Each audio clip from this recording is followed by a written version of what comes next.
Una de las cosas más impresionantes acerca de Gedeón es que él fue un hombre ordinario y Dios lo utilizó en forma poderosa. ¿Haría alguna diferencia en su vida el que Dios le utilice? ¿Está usted listo para ser instrumento útil en las manos de Dios? Sean bienvenidos al Amor que Vale. Hoy el doctor Adrián Rogers, en la voz del pastor Lenin de Llanón, nos presenta la primera parte de su estudio bíblico, La gente que Dios usa. Por favor, abra su Biblia en el libro de Hebreos, en el Nuevo Testamento, Hebreos 11:32. Este capítulo es una impresionante lista de campeones de la fe. Y en el verso 32 leemos, ¿y qué más digo? Porque el tiempo me faltaría contando de Gedeón, de Barak, de Sansón, de Jefté, de David, así como de Samuel y de los profetas, que por fe conquistaron reinos, hicieron justicia, alcanzaron promesas, taparon bocas de leones, apagaron fuegos impetuosos, evitaron filo de espada, sacaron fuerzas de debilidad, se hicieron fuertes en batalla, pusieron en fuga ejércitos extranjeros. Vamos a tomar algunos de esos nombres aquí y hoy hablaremos de Gedeón. Una de las cosas que me impresiona acerca de Gedeón es que él fue un hombre ordinario y Dios lo utilizó en forma poderosa.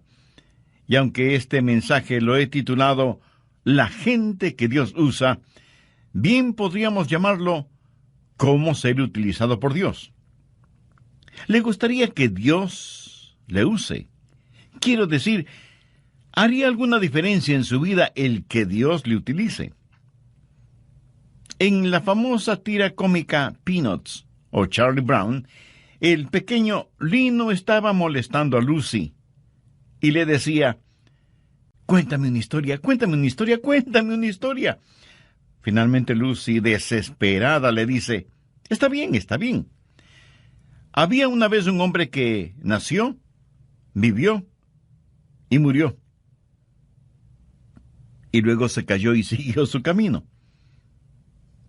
Y Lino comenta, como para ponerse a pensar, ¿verdad? Amigo, ¿va a ser eso verdad acerca de usted? Nacer, vivir y morir. Existir para vivir y vivir para existir. ¿Es eso todo en su vida? Escuché de un hombre llamado Willy que trabajaba para una organización. Un día Willy murió, y alguien fue a la oficina donde Willy trabajaba y dijo, me gustaría aplicar para ocupar el puesto de Willy, que él dejó vacante. Y le contestaron, Willy no dejó ningún puesto vacante. Qué triste, ¿no le parece? Y me pregunto, ¿cuántos de nosotros no dejaremos ningún puesto vacante cuando vayamos hacia la eternidad? ¿Hace alguna diferencia el que usted viva? ¿De qué sirve su vida frente a los demás? ¿Cuál es la clase de personas que Dios usa? Bien, vamos al capítulo 6 de Jueces para encontrarnos con Gedeón. Permítame darle el trasfondo de esta historia. Eran días difíciles en Israel. El diablo estaba como león rugiente y los enemigos de Dios estaban ganando victoria tras victoria. Parecía que el pueblo de Dios aparentemente había tirado la toalla. Ya no cantaban firmes y adelante. Y todo lo que trataban de hacer era permanecer con vida. Y creo que así está nuestra presente generación. Y estamos esperando milagros. Eso es lo que dijo Gedeón. ¿Dónde están los milagros de los cuales hemos oído? La presente es una generación que en verdad no espera que Dios haga milagros.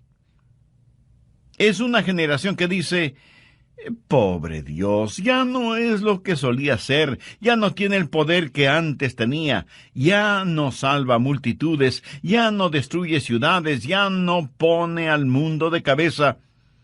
Parece que Dios está viejo y enfermo, su mano se ha debilitado, su oído ya no escucha, sus ojos ya no ven, pobre Dios. No, mi amigo, no. Dios sigue siendo Dios, Y necesitamos entender que no hay ningún indicio en las Escrituras que diga que no podemos tener un poderoso avivamiento en esta época en que vivimos. Es cierto que la mayoría de personas no creen eso. Cuando se habla de avivamiento, la gente sencillamente sonríe y dice que más bien está esperando el retorno de Jesús. Yo, como predicador de la palabra de Dios, quiero decirle que nunca ha habido una mejor época que esta para la predicación del glorioso Evangelio de Jesucristo. Y quiero decirle algo más. Dios le quiere a usted, señor. A usted, señora. A ustedes, jovencitos y niños. Dios los quiere en medio de todo esto porque Dios tiene un plan para su vida. Y debemos dejar de estar quejándonos y lloriqueando por estar viviendo en estos días de desafío. Jueces 6, desde el verso 11. Y vino el ángel de Jehová y se sentó debajo de la encina que está en Ofra, la cual era de Joás Abieserita. Y su hijo Gedeón estaba sacudiendo el trigo en el lagar para esconderlo de los madianitas. Y el ángel de Jehová se le apareció y le dijo: Jehová está contigo, varón esforzado y valiente. Estas palabras del ángel seguramente sorprendieron a Gedeón porque él ciertamente no se consideraba ni esforzado ni valiente. La verdad es que él tenía mucho miedo por todo lo que estaba sucediendo. Mire la respuesta de Gedeón en el verso 13. Y Gedeón le respondió: Ah, Señor mío, si Jehová está con nosotros, ¿por qué nos ha sobrevenido todo esto? ¿Y dónde están todas sus maravillas que nuestros padres nos han contado, diciendo: ¿no nos sacó Jehová de Egipto? Y ahora Jehová nos ha desamparado. Estoy seguro que hay muchos en la actualidad que sienten de la misma manera. Oh, cuán maravillosos fueron los tiempos pasados, cuando Dios se manifestaba tan poderosamente, pero ahora Dios nos ha dado las espaldas, Dios nos ha olvidado. ¿Sabe lo que Gedeón estaba tratando de hacer? Estaba tratando de culpar a Dios por todos los problemas. Gedeón estaba esperando en Jehová, pero la verdad es que Dios estaba esperando en Gedeón. Gedeón dijo: y ahora Jehová nos ha desamparado y nos ha entregado en mano de los madianitas. Y mirándole Jehová le dijo: ve con esta tu fuerza. Aquí tenemos a un hombre muerto de miedo, a quien Dios le llama hombre de valor, y le dice: ve con esta tu fuerza, y salvarás a Israel de la mano de los madianitas. ¿No te envío yo? Entonces le respondió: ah, Señor mío, ¿con qué salvaré yo a Israel? He aquí que mi familia es pobre en Manasés, y yo el menor de la casa de mi padre. Jehová le dijo: ciertamente yo estaré contigo, y derrotarás a los madianitas como a un solo hombre. En otras palabras, Dios le dijo a Gedeón: Gedeón, tengo un trabajo para ti, porque eres un hombre de valor.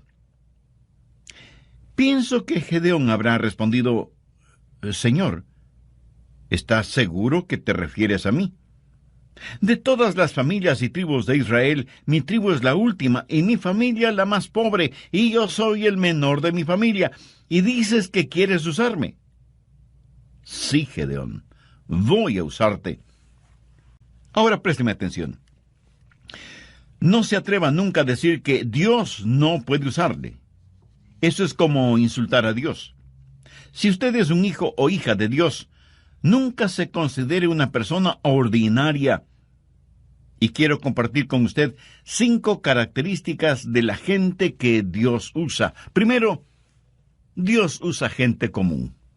Jueces 6, los versos del 14 al 16. Y mirándole Jehová le dijo: ve con esta tu fuerza, y salvarás a Israel de la mano de los madianitas. ¿No te envío yo? Entonces le respondió: ah, Señor mío, ¿con qué salvaré yo a Israel? He aquí que mi familia es pobre en Manasés, y yo el menor de la casa de mi padre. Jehová le dijo: ciertamente yo estaré contigo, y derrotarás a los madianitas como a un solo hombre. Aquí está este temeroso agricultor, pero Dios le dice que es hombre de valor. ¿Por qué? Porque Dios no veía a Gedeón como él se veía. Dios veía lo que podía hacer Gedeón con el poder de Dios. Verá, no es lo que usted es por usted mismo. Mire lo que dice Jueces 6:34. Entonces el Espíritu de Jehová vino sobre Gedeón. ¿Lo ve? En el idioma hebreo, este verso dice literalmente: el Espíritu del Señor se vistió a sí mismo con Gedeón. ¿Cómo le gustaría a usted que Dios se vistiera de usted como si fuera ropa? Por lo tanto, no es necesariamente el hombre, es Dios en el hombre. Y Dios se vestirá de usted como si fuera su propia ropa. Dios usa gente común. Anota el margen 1 Corintios 1:26. Pablo está hablando a ese grupo de creyentes que iban a poner al mundo de cabeza y dice: pues mirad, hermanos, vuestra vocación, que no sois muchos sabios según la carne, ni muchos poderosos, ni muchos nobles, sino que lo necio del mundo escogió Dios para avergonzar a los sabios, y lo débil del mundo escogió Dios para avergonzar a los fuertes. Dios usa esa clase de personas como nosotros. ¿Qué es lo que Dios está diciendo? No es cuestión de títulos, sino de relación. No es cuestión de habilidad, sino de disponibilidad. No es cuestión de fama, sino de fe. Dios quiere gente ordinaria para realizar cosas extraordinarias a fin de que la honra y la gloria sean para Él. Hace años, en una gran ciudad metropolitana, se anunció la presentación de un renombrado violinista que daría un concierto tocando un muy valioso violín. Así que la gente llegó de todas partes para escucharle. Y cuando él empezó a tocar el violín, uno como que oía risas de niños, trinar de pájaros, rumor de hojas, sonidos de riachuelos. La gente estaba asombrada de la música y sonidos que salían de ese violín. Y cuando él terminó el concierto, rompió el violín en sus rodillas y la gente se asombró aún más. ¿Por qué había hecho eso? Entonces él, sonriendo, abrió su estuche y sacó el verdaderamente valioso violín y explicó al público: el violín que estuve tocando lo compré en la calle por unos pocos dólares. No es tanto el violín que produce la música, sino la mano y el corazón de quien mueve el arco. Por así decirlo, cualquiera de nosotros pudiera no ser más que un violín barato. Pero Dios es el maestro violinista y puede sacar hermosa música de su vida o de la mía. Dios usa gente común. Dios puede utilizarle a usted o puede utilizarme a mí. Segundo, Dios usa gente ya limpia. Leamos Jueces 6:25. Aconteció que la misma noche le dijo Jehová: toma un toro del hato de tu padre, el segundo toro de 7 años, y derriba el altar de Baal que tu padre tiene. Baal era el sucio dios de la fertilidad. Ellos sacrificaban sus hijos a esa deidad. Cometían fornicaciones y adulterios en nombre de Baal. Era el dios de la sexualidad. Es el mismo Dios que ha inundado nuestros pueblos, ciudades y naciones. Y corta también la imagen de acera que está junto a él, y edifica altar a Jehová, tu Dios, en la cumbre de este peñasco, en lugar conveniente. Y tomando el segundo toro, sacrifícalo en holocausto con la madera de la imagen de acera que habrás cortado. Ahora escúcheme atentamente. Si usted quiere que Dios le use, saque todos los ídolos de su vida. Y si usted me dice, pastor, estamos viviendo en tiempos modernos, no tenemos ídolos. Amigo, ¿está usted bromeando? ¿Qué es un ídolo? ¿Una figura hecha de algún material? No necesariamente. Permítame decirle lo que es un ídolo. Es cualquier cosa que usted ame más, tema más, sirva más y valore más que a Dios. Eso es un ídolo. No importa lo que sea. Su trabajo puede ser un ídolo. Usted puede hacer un ídolo de usted mismo. Dios dice que debe quitar los ídolos de su vida. Ahora, el problema con Gedeón y aquellos que le rodeaban era que sus vidas estaban manchadas con pecados. Y se habían olvidado de su Señor y Dios, y estaban sirviendo a dioses paganos. Quiere que Dios le use. Dios no le usará si hay pecado no confesado y no arrepentido en su vida. No lo hará. ¿Quiere saber por qué Dios no le usa? Solo hágase la siguiente pregunta. ¿Tengo un corazón limpio? Los utensilios que usa el Señor deben estar limpios. Dios no nos usará si hay idolatría en nuestras vidas. ¿Es Jesucristo el número 1 en su vida? Si no lo es que usted tiene un ídolo en alguna parte.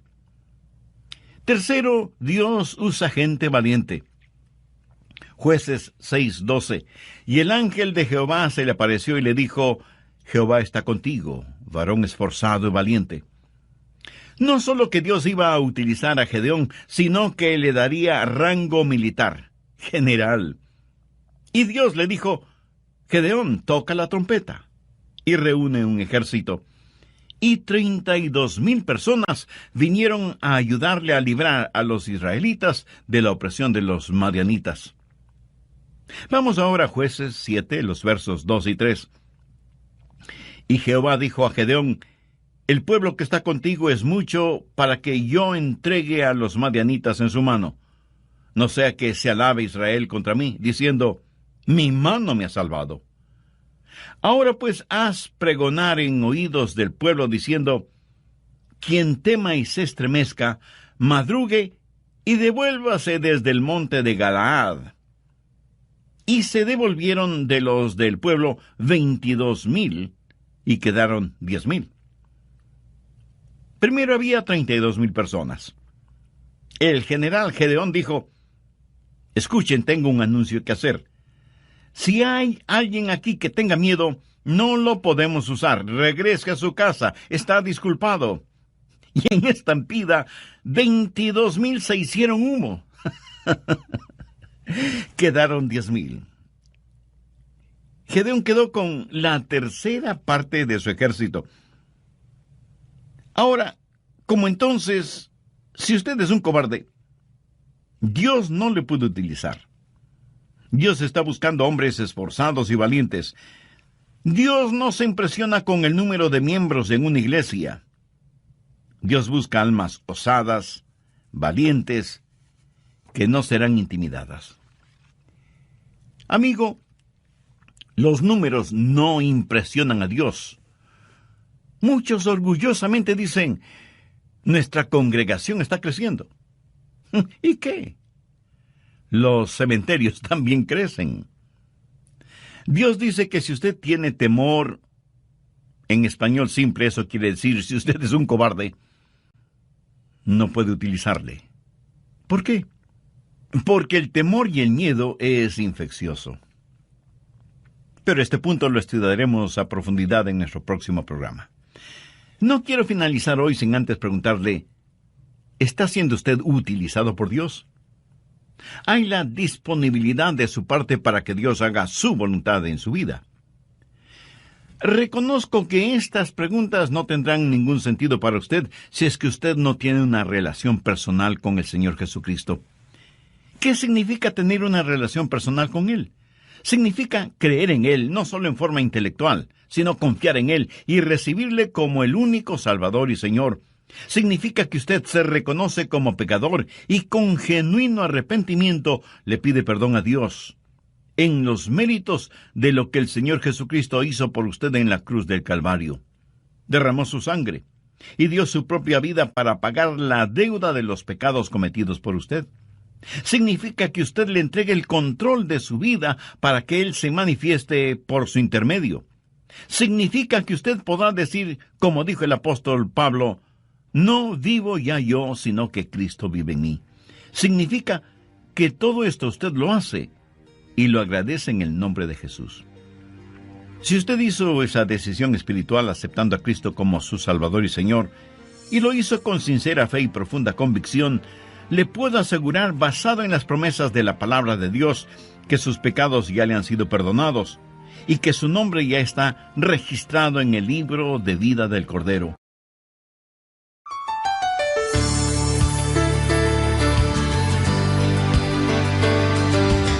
Se pensaba que solo las mujeres cuidaban su figura, pero en nuestros días los hombres también lo hacen. Es interesante el ver cuán cuidadosos somos con lo que tiene que ver con nuestra imagen, con lo externo, con las apariencias, pero cuán descuidados somos con nuestro interior, el ser espiritual. Si lo pudiéramos eliminar, ya lo habríamos hecho. Debemos ser muy cuidadosos y no jactarnos de que no hay nada de qué temer. Hay un diablo malévolo, cruel, engañador, que está tratando siempre de sabotear nuestras vidas. Como Pablo lo dijo, debemos mantener nuestro cuerpo bajo control, cuidarnos de lo que miramos en la televisión, en el cine o donde sea. Y no faltará quien diga, eso no me preocupa. Yo puedo mirar mujeres desnudas en la televisión y no me molesta en nada. Eso es lo que usted cree.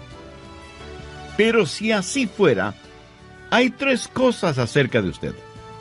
Primero, usted no es un hombre. Segundo, usted es Superman. Y tercero, usted es un redomado mentiroso. Y creo que lo tercero es la verdad. Usted no puede tener fuego en sus manos y no quemarse. Nos complace darles la bienvenida a este programa del amor que vale. Hay un enemigo que es muy real y usted necesita estar en guardia, o Dios no podrá usarle. Ese enemigo es maestro del engaño y del camuflaje, y usa sofisticados métodos para vencerle. El doctor Adrián Rogers, en la voz del pastor Lenin de Llanón, nos entrega hoy la segunda parte de su estudio bíblico, La gente que Dios usa. ¿Es usted una persona que tiene miedo? Y usted me dirá, pastor, hay algunas cosas que me dan miedo.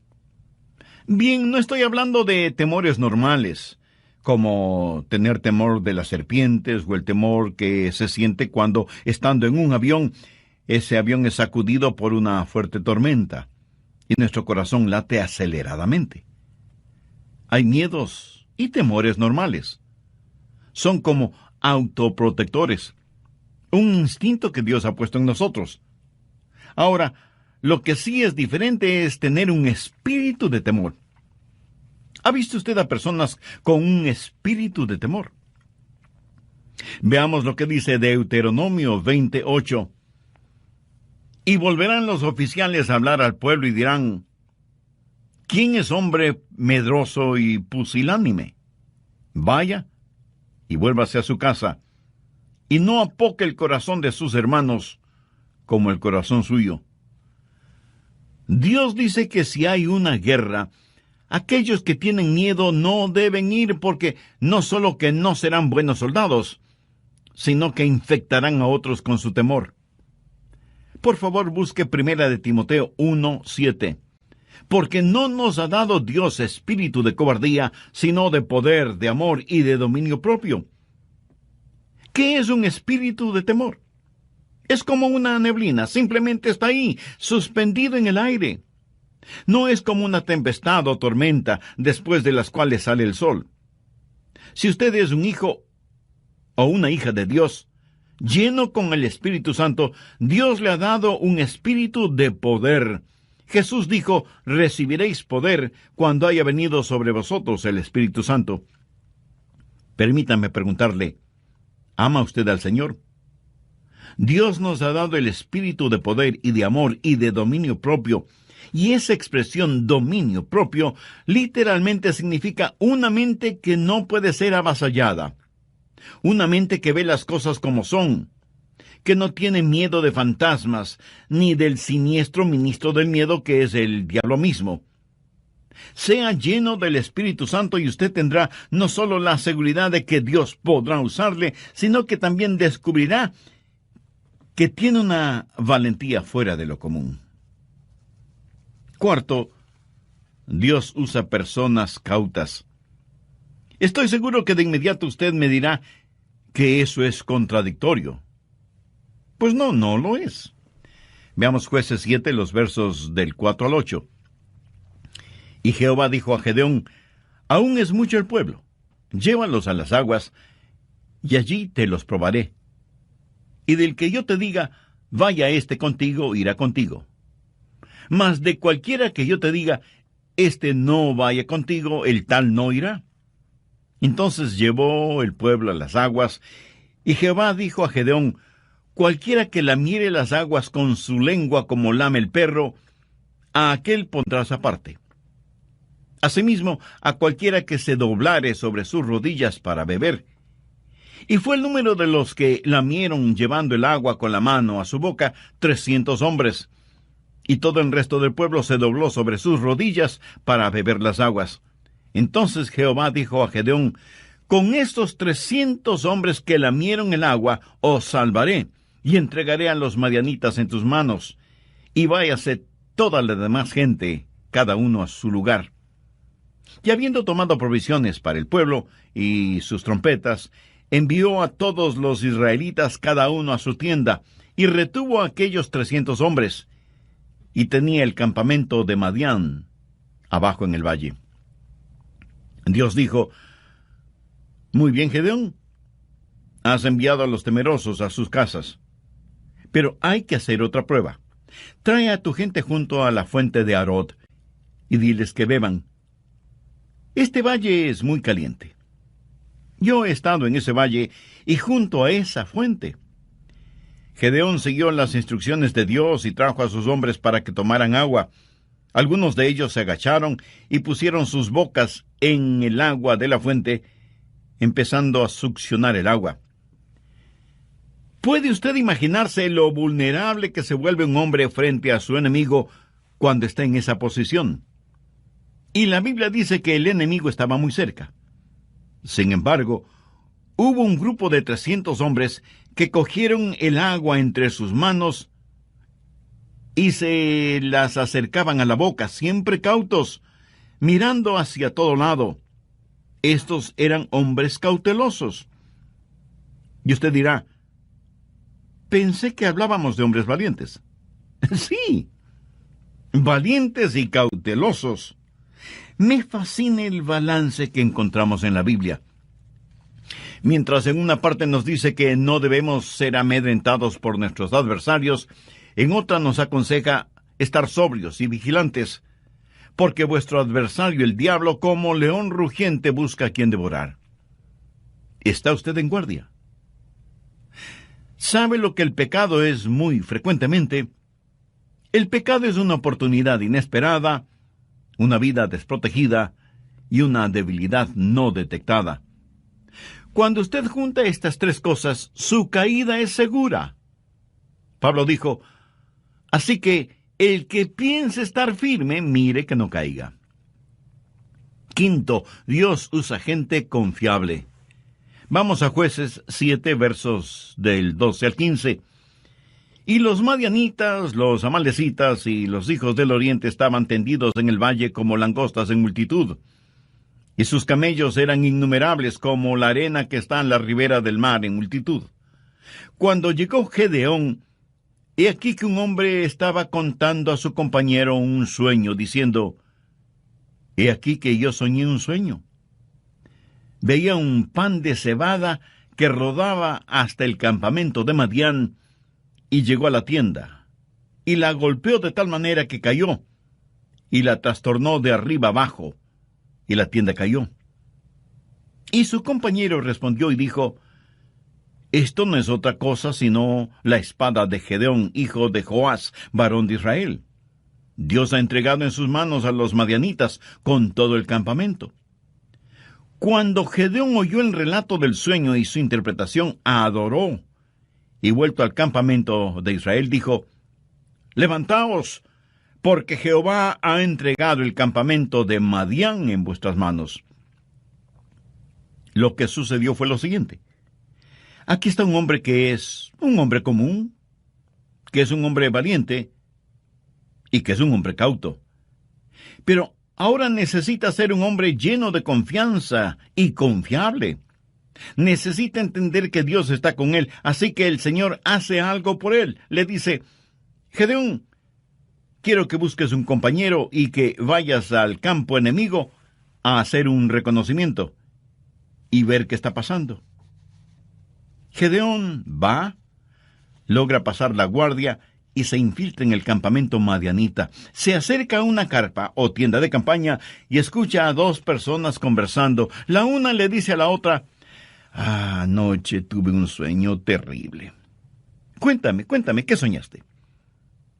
«Vi un gran pan de cebada que venía rodando por la colina y se estrelló contra la tienda de campaña y todo se vino al suelo». Imagínate, un pan de cebada haciendo semejante destrucción. Y la otra persona respondió: «¿Sabes lo que eso significa? ¿Sabes lo que tu sueño representa? Ese pan de cebada representa a Gedeón. Y eso quiere decir que estamos perdidos. La espada de Gedeón caerá sobre nosotros». Ahora recuerde que Gedeón está oyendo todo esto. Y quiero que piensen lo siguiente. En esos tiempos el pan de cebada era el pan más pobre que uno podía conseguir. No era pan de trigo, enriquecido con 12 o más vitaminas. Era el pan pobre para los pobres. Y en el sueño, ese pan de cebada viene rodando por la colina y destruye el campamento. Cuando Gedeón oyó esa conversación, regresó donde estaban sus hombres y les dijo: «Compañeros, hemos ganado. Déjeme decirle algo. Hay un temor en el infierno acerca de usted». Y usted dice: «¿Acerca de mí? Pero si solo soy un pan de cebada». Precisamente ese es el punto. El diablo espera que usted nunca entienda quién es usted y qué es lo que tiene en el Señor Jesucristo. Y cuando usted dice que solo es un pan de cebada, eso es cierto, pero escúcheme. He visto a gente demasiado importante según su propia opinión, que Dios no ha utilizado. Y he visto a gente que se consideraba pan de cebada siendo utilizada poderosamente por Dios. Dios quiere tomar gente ordinaria para realizar cosas extraordinarias. Por eso usted debe asegurarse de que su corazón está limpio y usted esté lleno del Espíritu. Un tigre y un león se encontraron junto a un lago para beber agua. El tigre le preguntó al león: «¿Por qué te pasas rugiendo como un verdadero necio?». Y el león le contestó con un brillo de astucia en sus ojos: «Amigo, eso no es necedad. Me llaman el rey de la selva porque me hago buena propaganda». Un conejito escuchó esta conversación y corrió como un rayo hacia su madriguera. Él pensó en imitar el plan del león, pero cuando quiso rugir, lo único que salió de su garganta fue un débil gritito. Un zorro que pasaba por ahí ese momento oyó ese gritito, se acercó a la madriguera para investigar y terminó comiendo un sabroso fricasé de conejo. Moraleja: cuando usted quiere hacerse propaganda, asegúrese de que tiene los atributos necesarios. Escuche, usted tendrá los atributos necesarios si su corazón está limpio y está lleno con el Espíritu Santo. Bien pudiera ser que usted sea solo un pan de cebada, pero Dios quiere usarle. El verdadero temor que hay en el infierno es porque Uno de estos días los hijos de Dios van a descubrir qué es lo que son y qué es lo que tienen en el Señor Jesucristo. ¿Es usted conocido en el infierno? Ya veo su reacción. Pero, pastor, ¿cómo se le ocurre semejante cosa? Bueno, no se enoje. Solo era una pregunta.